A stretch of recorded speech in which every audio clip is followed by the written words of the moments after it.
Hello friends, ഇന്ന് നമ്മൾ ഉണ്ടാക്കാൻ പോകുന്നത് പോപ്കോൺ ചിക്കനാണ്. പോപ്കോൺ ചിക്കൻ കുട്ടികൾക്കൊക്കെ ഭയങ്കര ഇഷ്ടമുള്ളൊരു ഡിഷാണ്. നമുക്ക് വീട്ടിൽ വളരെ ഈസി ആയിട്ട് അത് ഉണ്ടാക്കാം. കണ്ടില്ലേ, ഞാൻ ഇത്രയും ചെറിയ ചെറിയ പീസായിട്ട് നുറുക്കി വെച്ചിരിക്കുകയാണ് ചിക്കന്. ബോൺലെസ് ചിക്കനാണ് നല്ലത്, പക്ഷേ ഞങ്ങൾക്ക് നാട്ടിലൊക്കെ ബോൺലെസ് ചിക്കനായിട്ട് കിട്ടത്തില്ല. അപ്പം ഞാൻ ചിക്കനകത്ത് നിന്ന് ചിക്കൻ്റെ ബ്രസ്റ്റ് പീസെല്ലാം എടുത്ത് അതൊരു 250 ഗ്രാം ഉണ്ട്, ഞാൻ അളന്നെടുത്ത് വെച്ചിരിക്കുകയാണ്. ഫസ്റ്റ് നമുക്കിത് മാരിനേറ്റ് ചെയ്ത് വെക്കണം. മാരിനേറ്റ് ചെയ്യാൻ വേണ്ടിയിട്ട് നമുക്കിതിനകത്തിലോട്ട് ഒരു 2 ടേബിൾ സ്പൂൺ തൈര്, ഇനി നമുക്ക് ഇതിലേക്ക് ഒരു 1/2 ടീസ്പൂൺ കുരുമുളക് പൊടി, 1/2 ടീസ്പൂൺ മുളക് പൊടി, 1/4 ടീസ്പൂൺ മഞ്ഞൾപ്പൊടി ഇത് ചേർത്ത് കൊടുക്കാം. ഇത് ഗാർലിക് പേസ്റ്റാണ്, ഇതൊരു 1 ടീസ്പൂൺ ഉണ്ട്. പിന്നെ നമ്മൾ സാധാരണ യൂസ് ചെയ്യാത്ത ഒരു ഹെർബാണ് ഇത്, ഒറിഗാനോ ആണ്. നമ്മൾ ഈ പിസ്സയൊക്കെ വാങ്ങത്തില്ലേ, അതിലൊക്കെ ഉപയോഗിക്കുന്ന ഒരു ഇറ്റാലിയൻ ഡിഷിലൊക്കെ കാണുന്ന ഒരു ഹെർബാണ് ഇത്. ഇതിലോട്ട് ചേർത്ത് കൊടുക്കണം. ഇതൊരു 1/4 ടീസ്പൂൺ ഉണ്ട്.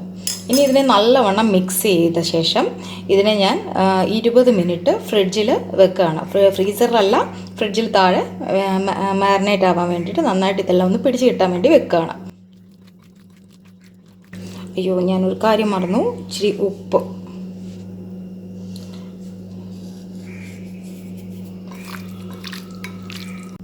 ഇതിപ്പോൾ നന്നായിട്ട് മിക്സായി കിട്ടിയിട്ടുണ്ട്. ഇനി നമുക്കിതിനെ ഇങ്ങനെ അടച്ചിട്ട് ഒരു 20 മിനിറ്റ് ഫ്രിഡ്ജിൽ വെക്കാം. ഇനി നമ്മുടെ 20 മിനിറ്റ് ഇവിടെ കംപ്ലീറ്റ് ആയിട്ടുണ്ട്.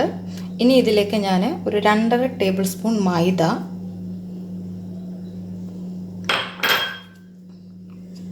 1 ടീസ്പൂൺ കോൺഫ്ലോർ ഇത് രണ്ടും കൂടെ ചേർത്ത് കൊടുക്കുകയാണ്. ഇതിൻ്റെ കൂട്ടത്തിൽ ഒരു 1 ടേബിൾ സ്പൂൺ വിനാഗിരി.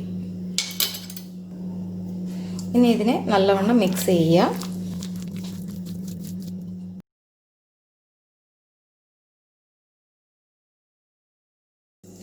ഫിഫ്റ്റീൻ മിനിറ്റ്സ് മാരിനേഷൻ കഴിഞ്ഞിട്ട് ഞാൻ ഈ ചിക്കൻ എടുത്ത് വെളിയിൽ വെച്ചിട്ടുണ്ട്. ഇനിയിപ്പോൾ നമുക്ക് വേണ്ടത് അത് കോട്ട് ചെയ്യാനുള്ള ബ്രെഡ് ക്രംസ് ആണ്. അപ്പം ബ്രെഡ് ക്രംസ് ഞാൻ വീട്ടിൽ തന്നെ ഉണ്ടാക്കിയതാണ്. അതിനുള്ളിലോട്ട് ഞാൻ ഒരു 1/2 ടീസ്പൂൺ മുളക് പൊടിയും 1/4 ടീസ്പൂൺ മഞ്ഞൾപ്പൊടിയും പിന്നെ ഒരു 1/4 ടീസ്പൂൺ ഓറിഗാനോയും ചേർത്തിട്ടുണ്ട്. അപ്പോൾ അതിനെ ഞാൻ ജസ്റ്റ് ഒന്ന് മിക്സ് ചെയ്ത് വെക്കുകയാണ്.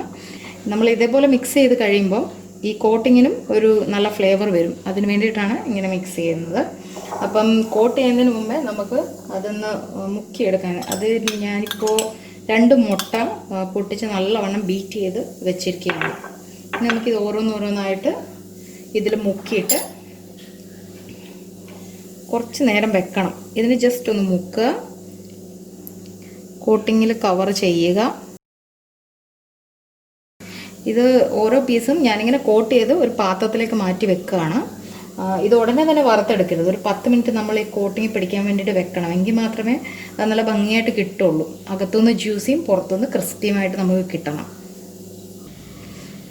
ഇപ്പോഴത്തെ കുട്ടികൾക്കൊക്കെ ജങ്ക് ഫുഡിനോട് ഭയങ്കര താല്പര്യമാണ്. അപ്പം നമുക്കിതൊക്കെ വളരെ ടേസ്റ്റി ആയിട്ട് പുറത്ത് കിട്ടുന്ന പോലെ തന്നെ വീട്ടിലുണ്ടാക്കി കൊടുക്കാൻ പറ്റും. അറ്റ്ലീസ്റ്റ് നമ്മളിതിൽ എന്തൊക്കെ ചേർക്കുന്നുണ്ടെന്ന് നമുക്കറിയാമല്ലോ. പുറത്തുനിന്ന് കിട്ടുമ്പോൾ ഈ ചിക്കൻ അവരെങ്ങനെയാണ്, പഴയതാണോ അല്ലെങ്കിൽ ഇതിൽ ഉപയോഗിക്കുന്ന ഇൻഗ്രീഡിയൻസ് എന്താണ് ഒന്നും നമുക്കറിയില്ലല്ലോ. അപ്പം ടേസ്റ്റിന് വലിയ വ്യത്യാസമില്ലാതെ നല്ലതായിട്ട് നമുക്ക് വീട്ടിൽ തന്നെ ഉണ്ടാക്കി കൊടുക്കാൻ പറ്റും. അപ്പം നിങ്ങളെല്ലാവരും ഒന്ന് ട്രൈ ചെയ്ത് നോക്കണം. ഇത് ക്യാമറയ്ക്ക് പിന്നിൽ ഇവിടെ ഒരാൾ അക്ഷമയോടെ ഇരിപ്പുണ്ട്. ആൾക്ക് പോപ്കോൺ ചിക്കൻ എന്ന് പറഞ്ഞാൽ ഭയങ്കര ഇഷ്ടമാണ്. പക്ഷേ നമ്മുടെ നാട്ടിൻപുറത്ത് KFC ഒന്നും വാങ്ങാൻ അത്ര എളുപ്പമല്ല. KFCയെക്കാട്ടിലും എനിക്ക് തോന്നുന്നു നമ്മൾ വീട്ടിലുണ്ടാക്കി കൊടുക്കുന്നത് കുറച്ചുകൂടെ നല്ലതാണ്.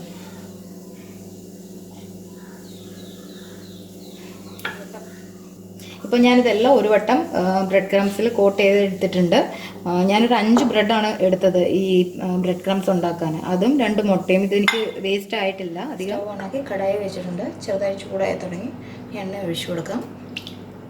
അപ്പം ഞാൻ 1 കപ്പ് എണ്ണ എടുത്തുള്ളൂ, ചെറിയ കടായി ആയതുകൊണ്ട്. ഇനി എണ്ണ ഒന്ന് ചൂടാകുന്നത് വരെ വെയിറ്റ് ചെയ്യാം. എണ്ണ അത്യാവശ്യം നന്നായിട്ട് ചൂടായിട്ടുണ്ട്. ഇനി നമുക്ക് ഓരോരോ പീസായിട്ട് ഇട്ട് കൊടുക്കാം.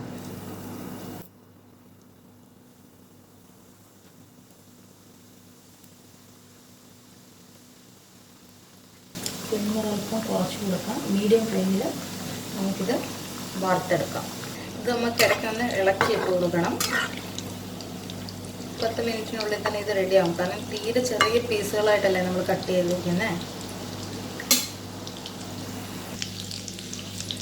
മൂത്ത് വരുമ്പോൾ നമുക്ക് ഒറിഗാനോടെയൊക്കെ ഒരു നല്ല സ്മെല്ല് കിട്ടും.